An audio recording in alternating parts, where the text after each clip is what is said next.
Hi everyone, thanks for hanging out in the kitchen with me again today. Today it is beef with roasted Poblano chiles. Now, before you say, but you've just done a bunch of Poblano chilies on other dishes. Well, it is the workhorse of the Mexican kitchen, so I can say that part of it. But I also had this idea that I was going to go to my local grocery store and pick out all these other kind of chilies that you could use. However, you see what's in front of you right here is Poblano chilies plus a bell pepper, a red bell pepper. That's all I could find. I wanted to bring some Cubanelles. There's all different kinds of larger fresh chilies, but nobody had any of them. I wanted to go find some chilacas. They were all gone as well. So, you know, that's what we're working with these days. You can't always predict what you're going to find in your markets this time of what we're dealing with in our quarantine part of our existence right now. So what I'm starting with here is to roast these poblanos and this red bell pepper. Now the red bell pepper I could have just chopped up and added along with some onions to this pan just to make it go a little bit faster, but I was thinking about that and I thought to myself, well, I actually like the flavor of the bell pepper when it's roasted. Probably a lot of you, the first chili that you ever roasted was a bell pepper. Because especially the red ones, not so much the green ones, but the red ones, they just get so much sweeter when you are roasting them and then peeling them after that. They also get this little bit of char-like flavor on them, which I think is absolutely delicious. And so that's one of the reasons. Now, I've told you before, but it bears repeating, that when we are working with poblanos, one of the reasons that we roast them and peel them is because, number one, their skin is really tough, and the second thing is that their flesh changes flavor. Sweetness comes up, it gets that little bit of smokiness that we talked about with our red bell pepper here as well, but the flavor deepens on the poblano and it becomes much better. Like if you just chop up a poblano pepper and put it into a salad, say, like you might a green bell pepper, you won't like it that much because the flavors are all trapped in there. They haven't released themselves beautifully, but once you roast it and put it in there, it's a completely different story. They're way, way, way better. Okay, so I'm getting these almost finished. The poblanos are roasting way faster, so I'm wondering about my idea here to use this bell pepper and roast that. It's taking a lot longer for the roasting here, but we'll just let that go. We can pull these guys off in a second. I need to get to the meat here, I'm gonna flip this guy over and just try to balance it up here. There are in existence a few little platforms that you can put your chiles on over the flame, but most of the time I don't find them very useful, but if you do, then certainly please use one of those kinds of things. I usually just put them above the flame like this. Okay, the poblanos are going to go over here, and I'm going to turn that guy off, except I turned the wrong one off, so I'm going to turn that guy off. We'll leave that one roasting over there. I've got some beef here. Now, I'm going to do a quick sauteed beef thing. So you've got lots of choices for the meat that you're going to use for this. I'm using the same meat that I used a couple of weeks ago because it's what we have in our restaurant. This is a ribeye steak. Looks really beautiful. I'm going to take these guys off one at a time and put them onto this board so that I can get rid of this board here in a minute. And you've got two parts to a ribeye steak. This is the rib eye, the eye part of it right here, and this is the cap. Now, a lot of people think that this must be the best part because it's the real eye of that steak. It's actually the lesser of the two parts. This cap, while it's not very pretty, is a really, really delicious. It's even meatier. One of the reasons that I love to work with the ribeye is that it's a very meaty tasting cut. And I'm going to cut it here into about 1-inch pieces. But the cap part of it is even more beefy tasting than the other part of it. So let me just get this ready over here. You can do this sauteing. I've got this pan hot over here. I'm sort of letting you guys think about what the difference between what maybe a lot of you do when you're cooking and what a professional chef would do. We always heat our pans before, and maybe that's not something that you do. But I have heated this pan so that it'll sear the meat really nicely. And I'm putting lard in here, that high heat rendered pork lard that I've used before. And you could use some oil if you want to, vegetable oil. You could do olive oil. This is pretty hot for a lot of olive oil, so you might not want to do that. I'm going to break those guys apart because I want an uncrowded layer here of them. And then real quickly, I am going to do our other steak as well. So again, 1-inch pieces in this. I'll cut this little piece of the cap. That'll be the best piece in the whole meal. Again, cutting like that. Now, you'll notice that there is a little bit of fat right in the middle of it. Most of that fat will actually just melt away during this cooking. Quickly get this guy into the pan here. There we go. And we're just going to brown this stuff. We just want to brown it. Now I'm going to sprinkle it with salt at this point, and I'm going to let it get a pretty hefty amount of salt on the top of it. Again, it's one of the tricks that is used by professional cooks to make sure that the beef tastes the best. Beef needs salt. So I'm going to take the salt and sprinkle it over the top of it like that.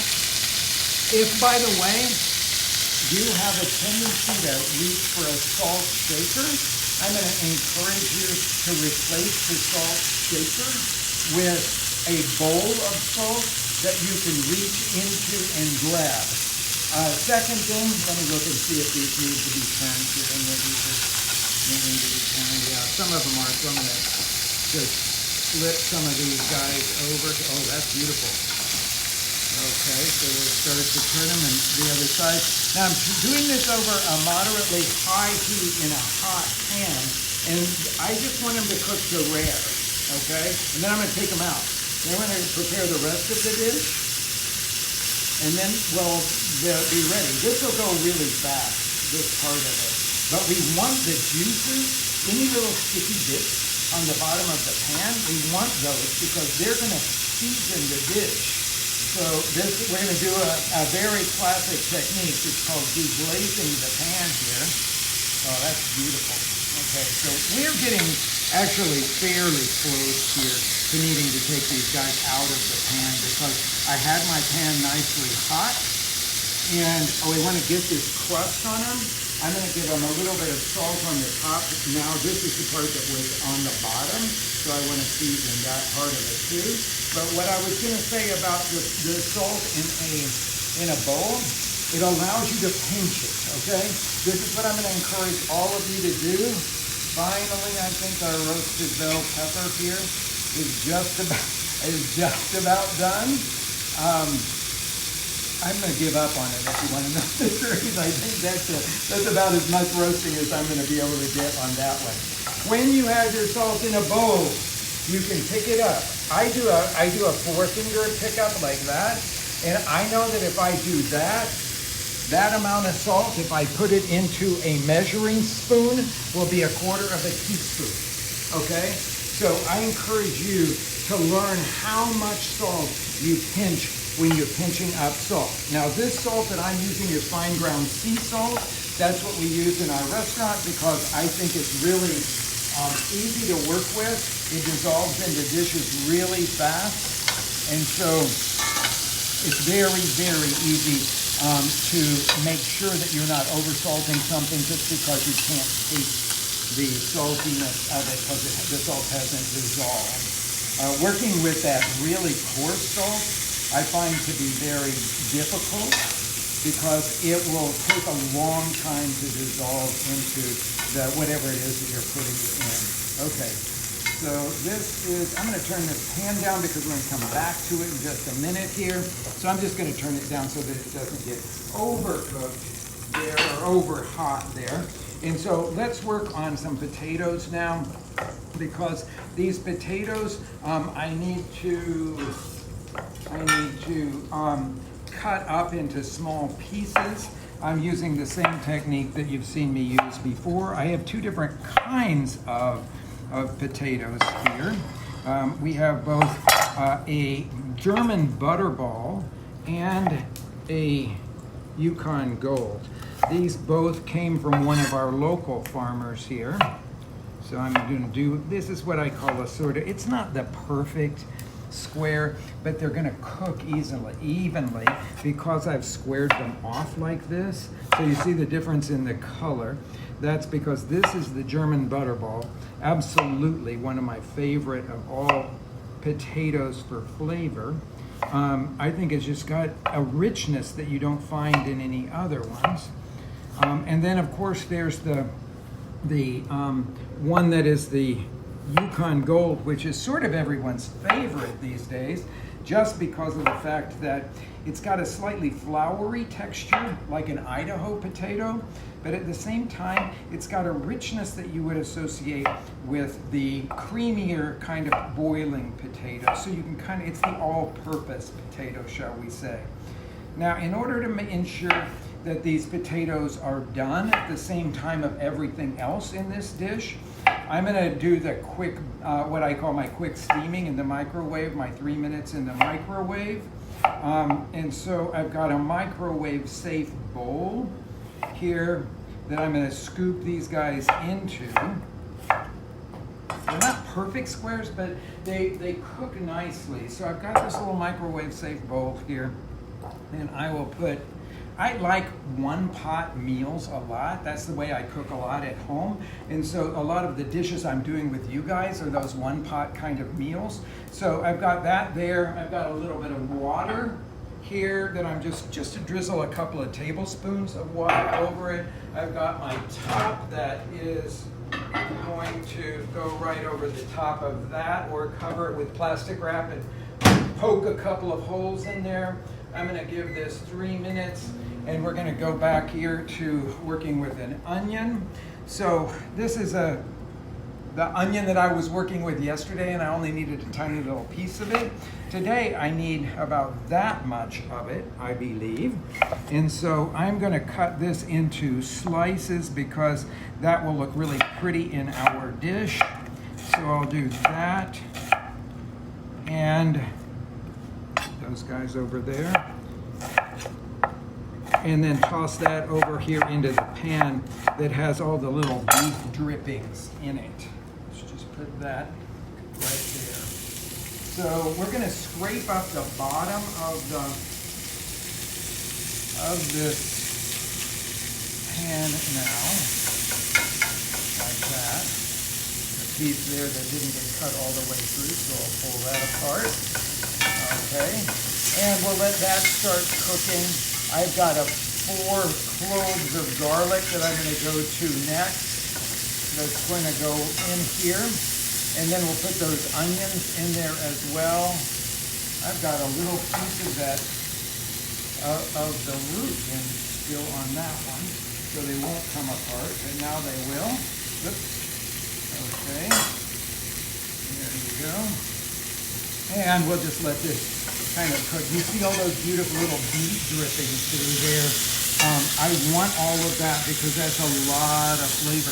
We're going to add some liquid to this in a few minutes, and you'll see how you can scrape it all up. That will all dissolve beautifully to make a really rich, sort of brothy sauce for this. Okay, so we'll let those guys go while I chop up the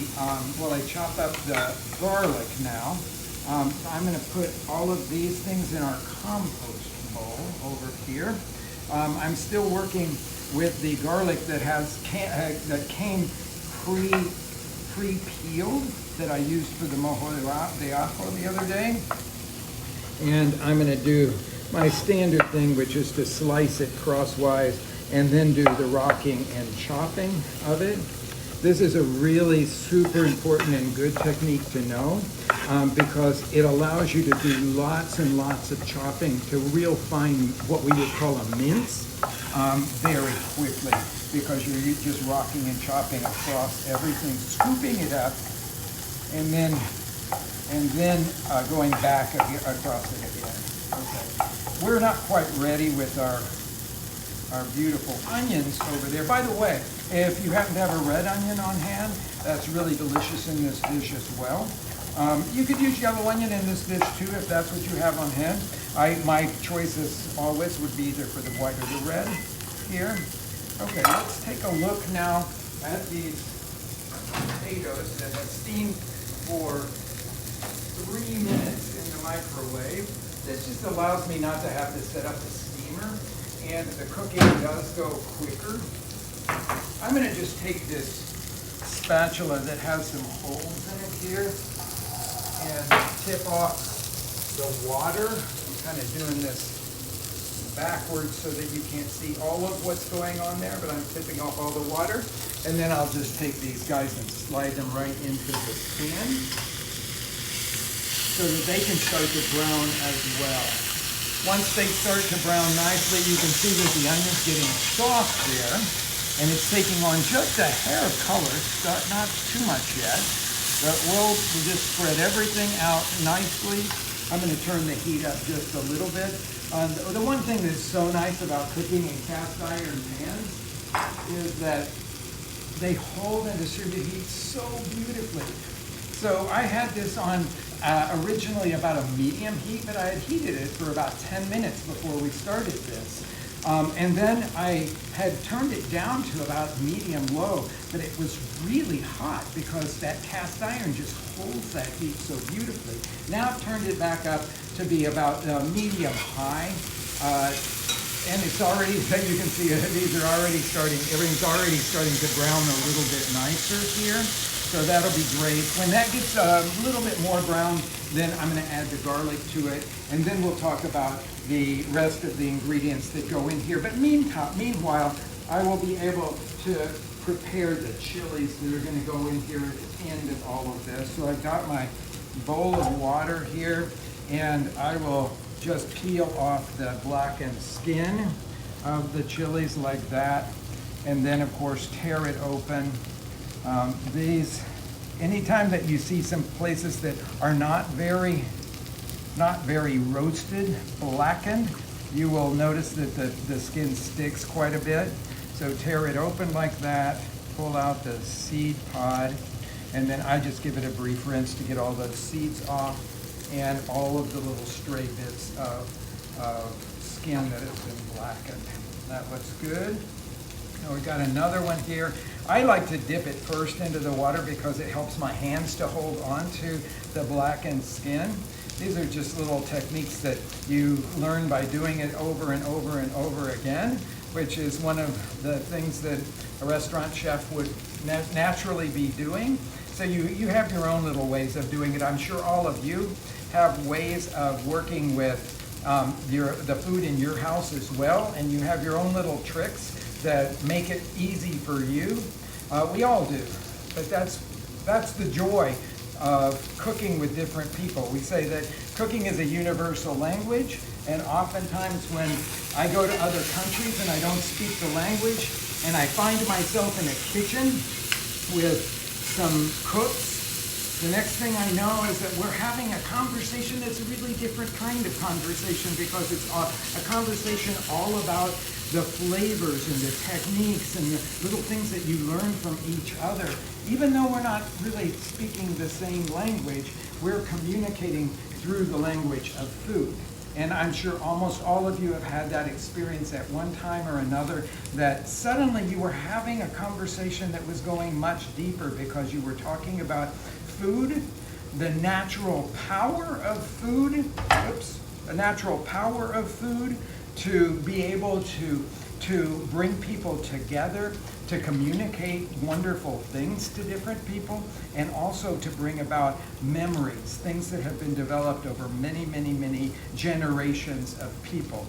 Once I taste food that is traditional like that, not something that's brand new created, but something that's been developed over many, many generations, suddenly you realize that there is something going on there that is really, really different than other kinds of food. It's not novel. It's like great art. It speaks to the soul. Okay, we're ready to put this. I've got those ready to chop up there, but we're ready to put this garlic in there and give it another minute or so. This is the other thing about working with a chef's knife that's wide like this, is that you can use it to pick things up. I'm going to get these guys back in here and use my spatula once again to kind of move everything around. Now that's the kind of browning I'm looking for.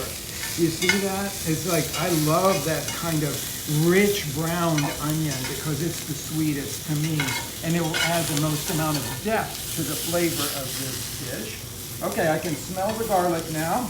That's enough cooking for me right now because the chopped garlic, we don't want it to burn in there. So I'm going to pour in a little bit of beef broth, okay? So that's my next thing that's going to go in here, but we're going to enforce the flavor of the beefiness with a little bit of Worcestershire sauce. Again, a wonderful tool to have in your arsenal. Now I'm going to turn this down and just let it simmer away for a minute. But man, the aromas in here are incredible. That beefiness that we're scraping up off the bottom of this pan, this is the deglazing technique. The bottom of the pan now is completely clean because we have dissolved all those little bits. You can see how clean the bottom of the pan is now. Okay, we've dissolved all those little sticky bits from the browning of the beef. And we've gotten this now down to about the sort of glazy look. So I'm going to turn it way, way down and put the, chop up these beautiful red peppers and poblano peppers.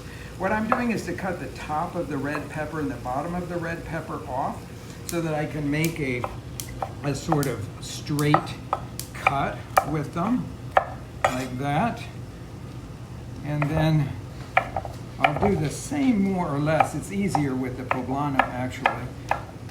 I've never really roasted a red bell pepper and a poblano at the same time. So I'm learning all kinds of things with this. Not only did it take a lot longer, but they're a little trickier, if you will, to cut up.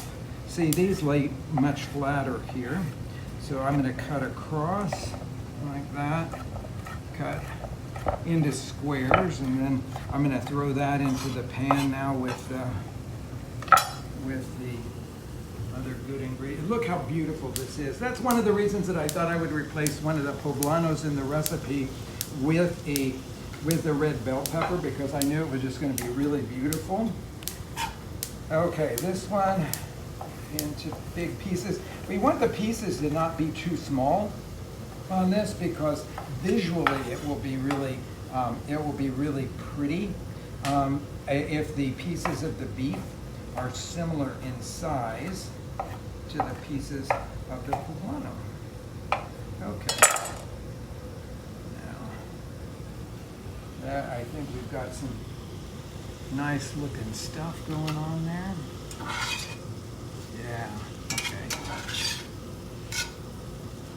Now I need a little bit more liquid than that in there. So I'm just gonna step over to the sink and grab some water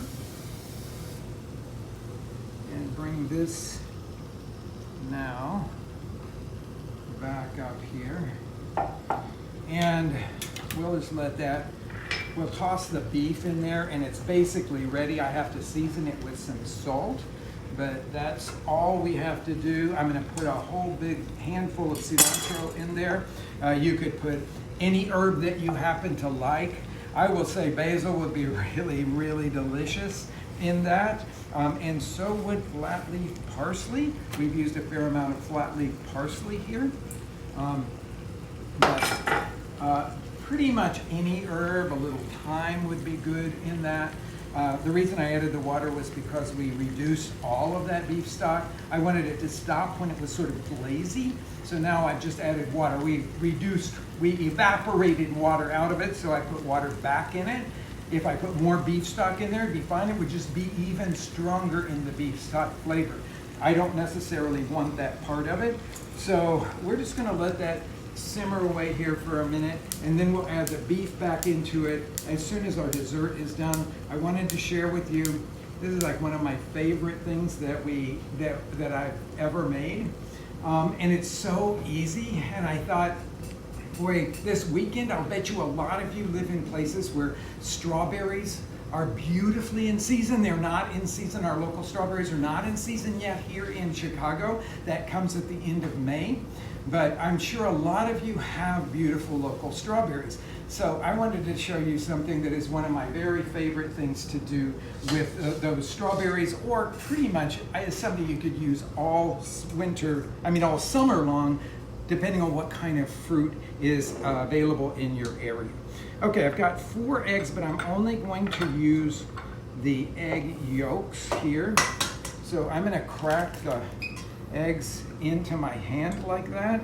And I'm only gonna use the yolks, so I'm gonna put the white into the bowl that I have set out there for it. Cracking like that, I'm gonna drop the egg into my hand. If the eggs are pretty cold, this technique should work very well, because your hand is actually very soft and it will work really great with this. But you have to know how to crack an egg with one hand. Okay, so that is something that is easily mastered. You just have to keep practicing at it. These are fresh eggs because that white doesn't want to release itself there, does it? Okay. Okay, last one. So you have to crack the egg like that. You put your thumb on one side. I put my middle finger on the other side like that, and then I just push in to crack, and then I just pull the 2 sides apart like that. Okay, so you can see how I've done it. Push the 2 sides apart like that. Let the other part fall right into my hand. And then I have got my yolk there. All of this will go over here into the compost bin and clean up this stuff here. Into this is going to go some lime juice and orange juice, and I want a little bit of the lime zest in there as well. So I'm gonna take that off first before I cut up the lime. I'm using a microplane grater. I don't know if you all have microplane graters, but I swear by them. They're extremely sharp, so you have to be careful when you're using them, but they can take off the zest of any kind of citrus fruit in just a flash. I love it. So about that much, about half of the zest will be good for this preparation. And then I need about 1/4 cup of lime juice and 1/4 cup of orange juice. I'm gonna use our Mexican citrus juicer for that. I just wanna look to see if I've got my 1/4 cup. That's not quite 1/4 cup, so I'm gonna add some more to that. There, okay. And then I'm gonna squeeze about the same amount of the orange juice here. This is our liquid in this recipe. Now, if you've ever heard of the Italian preparation, and a lot of really nice Italian restaurants do this tableside, they make something called zabaglione, and they'll do it with Marsala wine, not with citrus juice like I'm doing right here. They will do that tableside and serve it warm, lots of times with some fruit, and it could be any kinds of fruit, maybe sauteed fruit. So I'm going to put about 1/2 cup of citrus there, and then I am going to, I think I needed a little bit more of the orange, so I'm going to squeeze a little bit more of that in there, and then I'm going to put about 1/4 cup of tequila into this one. So about the same amount as I did of each one of those things. This is kind of you see where we're going with this? It's sort of margarita-like flavors, and 1/4 cup of sugar. Okay, easy recipe to remember because you have 1/4 cup of sugar, 1/4 cup of each of the citrus juices, and 1/4 cup of tequila with 4 yolks. Now let's head down to the other end where I have a pot of water simmering here, and I'm going to do this cooking. This is a double boiler sort of setup. Maybe some of you have a double boiler that is made as a double boiler. It has a pan that sits inside. I don't have one like that. I've never had one like that. I just always put a pot on and then have a stainless steel bowl that I just kind of nestle in the top of it. And we're just going to cook this and whip it as it cooks, which will happen really quite fast. So you just stand here and do it. And in fact, I would, if I were you, have all of the ingredients sort of measured out and ready, and you make this just when you're ready to serve it, because you can make it in less than 5 minutes. So we're gonna like whisk it. We wanna whisk air into it so that it gets really fluffy. But as it starts to heat up and cook, you will notice that the egg yolk will start to thicken the mixture. Now that's the reason we do all of this in a double boiler, because I'm sure most of you know that when you're cooking with egg yolks, they can cook super fast and curdle, so that you would have almost like the consistency of scrambled eggs in this thing. So you do it over simmering water, which is at 212 degrees, because it will never get any hotter than that. If you do it over a burner, you don't really know how hot those burners are. So it's starting to get really foamy. That's one of the characteristics of an egg yolk, is that it will start to get that beautiful foaminess going on there. And it's already starting to thicken just a little bit. So whatever is the fruit that's in season, you can make this sort of margarita Espuma, I call it, or the Italians would call it Sabaglione. The French make a version of this as well, often served cold with whipped cream folded into it, that they call Sabayon. And it's very, because it's very easy and it's very luscious on the tongue, so people really like that. Okay, so you can see now, I'm going to invite you to come back in here and look at what's happened. It's probably triple in volume now from what it is, and the egg yolk is not separated off at the bottom at all. We keep whipping it until it gets thick enough that it could almost hold its own shape in a spoon, which is going to happen within about, I'm going to say about 10 or 15 seconds, because it's really changed its texture a lot here. Yeah. It's beautiful. I'm going to give it about 10 seconds more, and I think it'll be good. It's very stable now. You can cool it off and serve it this way, or do what the French do. Cool off completely, beat a little whipped cream, and fold that in to make it even richer and lighter. Okay, so off the heat. Now I'm going to pick up this bowl. Remember, it's been over that hot water, so it's going to, it's gorgeous. Okay, now a spoon out of here. Got a pile of strawberries over here.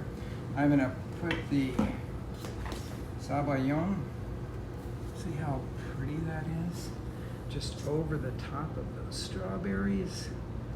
You could do this in individual little bowls. That's the way I would probably do it, but I thought I'd show you this pretty way of doing it.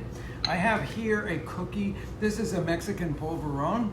We make these in Choco, so I just went and grabbed one of those guys. I like to put something crumbly on the top of this, like that. So just a little bit of the crumbled up polvorón is good. I have some mint here left over from our meatballs the other day, so I thought I'd take that out, put that there. Now finish this guy up. We have all of the meat going back in here. I'm going to use the spatula again to kind of mix everything together. Give it, see, it's a gorgeous saute there. And I'm glad I used the red pepper in there, because I think I like the look of it very much. Now, usually I would sprinkle cilantro over the top. First of all, let's give a nice shower of salt to this, because that my stock was salted already, so there's going to be some of that. I'm always thinking about what elements have salt already in there. But I often put cilantro on top of things, but for this particular dish, I really like to have it inside. Like a lot of times when I make the mojo shrimp, a lot of times I'll do the same thing where I'll just throw all of the cilantro into it while it's still in the pan, because it does something really nice. Now what I'm doing is to pull the leaves only off of the stems for this, because I want to see the whole leaves in there. And like a whole big handful over there. I will stir that in now, and then we will put that into, it came out really beautiful. Like I said the other day when I was talking about the meatballs, this looks so pretty in this cast iron pan. I would maybe just leave it in the cast iron pan and set that on a trivet in the center of the table. I don't think anybody would complain about that, but I did set out a plate over here in order for us to grab that, a portion of it like that, and see what that looks like. So we'll scoop this up. It's just some of the world's favorite things: caramelized onions, roasted peppers, well-browned beef, richness that came from the stock and from the Worcestershire sauce that I put in there, and then a little brightness that came from the cilantro that I added right at the very end. There you've got the Poblano beef tips and these beautiful strawberries with the sort of tequila, well, let's call it a margarita flavored Espuma or Sabaglione. Thanks so much for joining me in the kitchen, and I will be back with you guys for live broadcast again next Tuesday. Thanks again.